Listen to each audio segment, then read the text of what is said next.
19º domingo después de Pentecostés. Mi fuerza y mi alabanza es el Señor. Mi fuerza y mi alabanza es el Señor. Con castigo me ha corregido el Señor. Con castigo me ha corregido el Señor. Lectura de la carta de San Pablo a los Corintios. Hermanos, el Dios y Padre de nuestro Señor Jesucristo, quien es bendito por todos los siglos, sabe que no miento. En Damasco, el etnarca del rey Aretas tenía puesta guardia en la ciudad de los damasenos, con el fin de prenderme. Por una ventana y en una espuerta fui descolgado muro abajo. Así escapé de sus manos. Ciertamente no me conviene gloriarme, pero vendré a las visiones y revelaciones del Señor. Conozco a un hombre en Cristo, el cual hace 14 años, si en el cuerpo o fuera del cuerpo, no lo sé, Dios lo sabe, fue arrebatado hasta el tercer cielo. Y sé que este hombre, en el cuerpo o fuera del cuerpo, no lo sé, Dios lo sabe, fue arrebatado al paraíso y oyó palabras inefables que no les es dado al hombre expresar. De tal hombre me gloriaré, mas en cuanto a mí, de nada me gloriaré sino de mis flaquezas. Si pretendiera gloriarme, no sería insensato, porque diría la verdad, pero me abstengo de ello.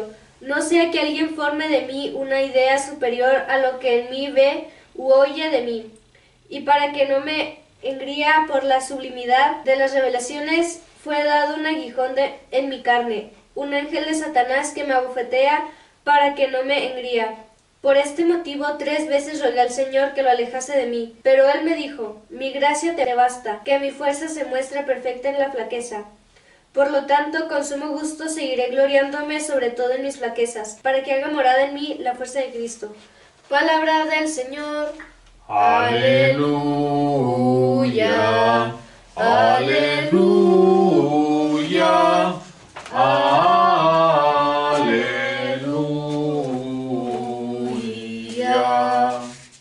Estemos atentos, sabiduría, por las oraciones de nuestros santos padres, oh Señor Dios nuestro. Bendícenos y sálvanos. Lectura del Santo Evangelio según San Lucas. Gloria a ti, Señor, gloria a ti. En aquel tiempo llegó un hombre llamado Jairo, que era jefe de la sinagoga, y cayendo a los pies de Yahshua, le suplicase que entrase en su casa, porque tenía una sola hija, de unos 12 años, que estaba muriéndose. Mientras iba, las gentes lo oprimían. Entonces una mujer que padecía flujo de sangre desde hacía 12 años y que no había podido ser curada por nadie, se acercó por detrás y tocó la orla de su manto, y al punto se le paró el flujo de sangre. Yahshua dijo, ¿quién me ha tocado? Como todos negaron, dijo Pedro, Rabí, las gentes se aprietan y te oprimen, y dices, ¿quién me ha tocado? Pero Jesús respondió, alguien me ha tocado, porque he percibido que una fuerza ha salido de mí. Viéndose descubierta la mujer, se acercó temblorosa y postrándose ante él, contó delante de todo el pueblo por qué razón le había tocado y cómo al punto había sido curada. Él le dijo, hija, tu fe te ha salvado, vete en paz.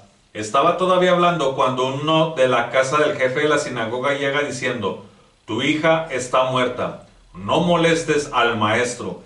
Yahshua, que lo oyó, le dijo, no temas, solamente ten fe y se salvará. Al llegar a la casa no permitió entrar con él más que a Pedro, Juan y Santiago, al padre y a la madre de la niña. Todos la lloraban y se lamentaban, pero él dijo, no lloren, no ha muerto, está dormida. Y se burlaban de él, pues sabían que estaba muerta. Él, tomándola de la mano, dijo en voz alta, niña, levántate. Retornó el espíritu a ella, y al punto se levantó, y él mandó que le dieran a ella de comer. Sus padres quedaron estupefactos, y él les ordenó que a nadie dijeran lo que había pasado. Palabra del Señor. Gloria a ti, Señor, gloria a ti. 3 puntos quiero rescatar de la primera lectura que nos comparte ahora el apóstol Rab Shaul, en donde primero va narrando cómo él escapa y él mismo puntualiza que no quiere confundir a las personas, que no se quiere vanagloriar. Sin embargo, si nos ponemos en los zapatos de Rab Shaul, nosotros a veces cuando estamos evangelizando, compartiendo anécdotas en Cristo, en la Virgen María, es necesario que utilicemos mucho lo que es la experiencia propia para que eso ayude a la catequización. Entonces aquí el apóstol Rab Shaul no es que esté presumiéndonos cómo se escapó y en eso yo me colgué por la ventana y me escapé y que fue y que vino, sino que más bien nos está haciendo ese exhorto de que él pudo ser testigo en varias ocasiones y vivencias de persecución. En el segundo punto, ese personaje que dice 14 años antes de esta situación conoció a un hombre que simplemente fue arrebatado al tercer cielo. No sabemos. Aquí lo que dice Rab Shaul es que él es testigo de algo que el Señor puede hacer. De pronto algunos haters, algunos comentarios negativos en YouTube, pues nos dicen que exageramos eso del poder de Dios, de que cómo el Señor va a arrebatar a ciertos elegidos de un extremo al otro de los cielos, porque él tampoco dice que de la tierra, dice que de los cielos. ¿Eso qué implicaría?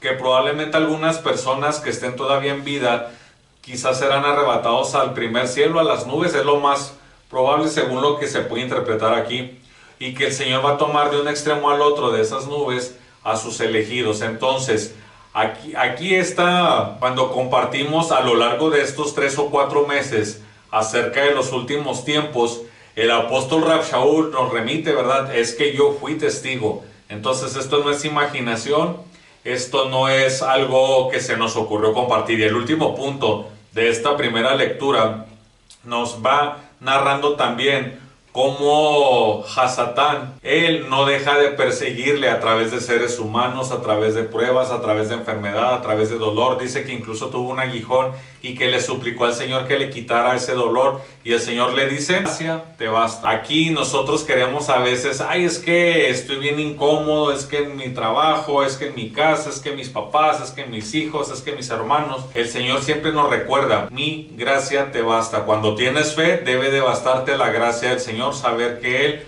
va a tomar ese dolor tuyo y lo va a transformar para purificación y bien tuyo y salvación tuya. Recuerda, no es importante tanto la salud o que tengas dinero, sino lo importante es que vivas en gracia. Lo importante es que puedas llegar a la vida eterna. Ahora, el Evangelio, que precisamente nos recuerda 2 pasajes de manera simultánea que tienen en común precisamente 2 aspectos. Primero, el aspecto de la fe, y en segundo lugar, el número 12. Pues nos dice que la niña tenía 12 años cuando muere, y nos dice también que la mujer que padecía esos flujos de sangre tenía 12 años padeciéndolos. En la iglesia atribuimos o relacionamos el número 12 al significado de la palabra plenitud. Por eso se dice que el Señor elige a sus primeros 12 apóstoles. El número 12 en la iglesia no es numerología, no es astrología, todo eso está prohibido. Sin embargo, hay que recordar que el antiguo y el nuevo pacto o la nueva alianza nos da muchos mensajes a través de números. El número tiene un significado. Entonces la plenitud del Señor llega a las vidas de estas 2 personas, quienes tienen el común denominador, como dije, el primer aspecto, la fe. Sin fe no es suficiente, sin la gracia del Señor no es suficiente. La mujer no estuvo cuestionándose, a lo mejor ni voy a poder, a lo mejor no voy a alcanzar a ver al maestro. Ella está segura que con tocarle la orla del manto, ella va a quedar sana. Esa es la fe, eso es lo que nos impulsa a nosotros cuando decimos, ay, es que hace años han dicho que viene la gran tribulación y no ocurre nada. Es que es por fe. Aquí no tenemos que ver si ha ocurrido, si no ha ocurrido, sino tener la fe en el Señor. El Señor siempre provee, el Señor siempre nos da a quienes le temen y le aman.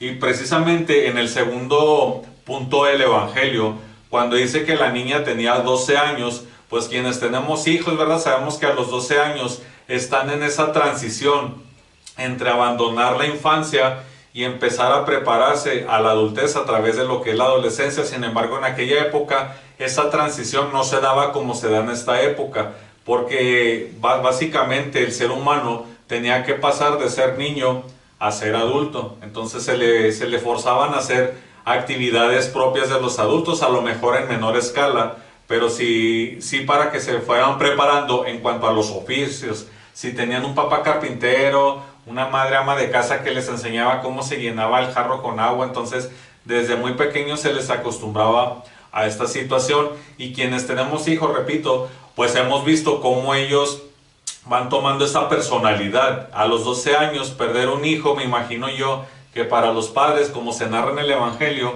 pues no dejaban de llorar. Quizás la depresión fue severa, quizás empezaban a cuestionarse su motivo de vida. Sin embargo, Yahshua, tomando ese dolor, les dice: tengan fe, su hija solamente está dormida. Aquí el Señor, en estos milagros que ya hemos visto y también como vimos en la primera lectura, nos dice: tengan fe. No sabemos qué va a ocurrir, tenemos alguna idea después del día 8 de la última luna de sangre que se espera de este año. Quizás van a desencadenarse más eventos. Ya hemos visto que si las Coreas se tiran sus bombacitos, que si el crimen está desatado. Todo eso ya no se puede evitar. ¿Por qué? Porque hemos cometido dos pecados muy graves como seres humanos. Que bien es cierto, ya vimos dos pasajes, también nosotros hemos incurrido en dos pecados. ¿Cuáles son? En primer lugar, el asesinato de miles de personas. Acuérdense que cuando tú haces que tu hermano derrame sangre y fallezca, esa sangre clama venganza, así dice la palabra de Dios. Y el segundo pecado, todavía más grave, es el aborto.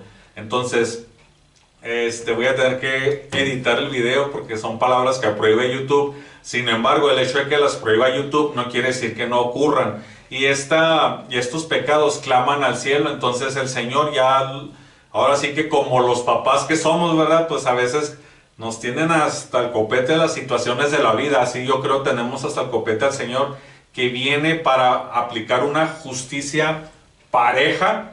Así seas un obispo, seas un sacerdote, seas un diácono, seas un ser humano, seas niño, adolescente, adulto, viene para hacer una justicia pareja, porque hemos incurrido en muchos pecados y aparte hemos fortalecido, como ya vimos a Rab Shaul, ¿verdad? Que el demonio, si no lo atacaba a través de seres humanos, lo atacaba a través de la enfermedad, lo atacaba a través de físicamente, incluso dice que se le aparece y lo abofetea. Entonces, así está el demonio, está enfadado porque sabe que le queda muy poco tiempo. Y si hace que, por ejemplo, si algún niño o niña ve este video, hace que le contestes a tus papás, cada día va a ser que les contestes peor. Si los papás perdemos rápido el control, va a ser que cada día lo perdamos peor. ¿Por qué? Porque el demonio está furioso, ya no se está deteniendo, ya está atacando con todo y tiene a sus huestes. Acuérdense que, por ejemplo, antes a lo mejor las cuestiones sexuales las veíamos en revistas, ahora ya lo vemos en cualquier canal de YouTube, libre, público, privado, oculto, ya está a la vista de todos. Entonces el demonio está atacando por todas partes, pero recuerden aquí la fe. ¿Ejemplo de quién? Ejemplo de nuestra Madre María, que ella siempre tuvo fe. Ella incluso hemos señalado, ¿verdad?, que tenía varios de los dones terrenales que teníamos los seres humanos antes de caer en el pecado ancestral. Varios de esos dones ella los conservó. Por ejemplo, ¿cuál es? La salud. El ser humano rechazamos estar completamente sanos cuando caemos en los pecados. Entonces, cuando tú rechazas la salud, incurres en enfermedad. Es una consecuencia del pecado. Otro de los dones que tenía nuestra Santísima Madre María es esa parte que también hemos renunciado, la juventud. De hecho, si tú ves las imágenes, ella a los 74 años, que más o menos fue su dormición, incluso aquí hay iconos donde se le representa relativamente joven. Yo supongo, ¿verdad?, que más o menos la podemos ver como de un aspecto de una mujer de 33 años, a pesar de su vejez, desde el punto de vista humano. Eso es lo que el Señor tenía en sus planes originales para nosotros, que siempre fuéramos jóvenes, que fuéramos inmortales, que nunca nos enfermáramos. Sin embargo, con el pecado rechazamos todo lo que el Señor nos ofrecía. Entonces tenemos que envejecer. La Santísima Virgen María conservó esos dones cuando le dio el sí al Señor. Entonces la tarea del Evangelio del día de hoy es apagar la televisora, apagar el Netflix, apagar un ratito el internet, ponerme a leer aunque sea 15 minutos la Biblia y reflexionar en estos últimos tiempos, sobre todo en el aspecto de la fe. Continuamos con el oficio de tipicar.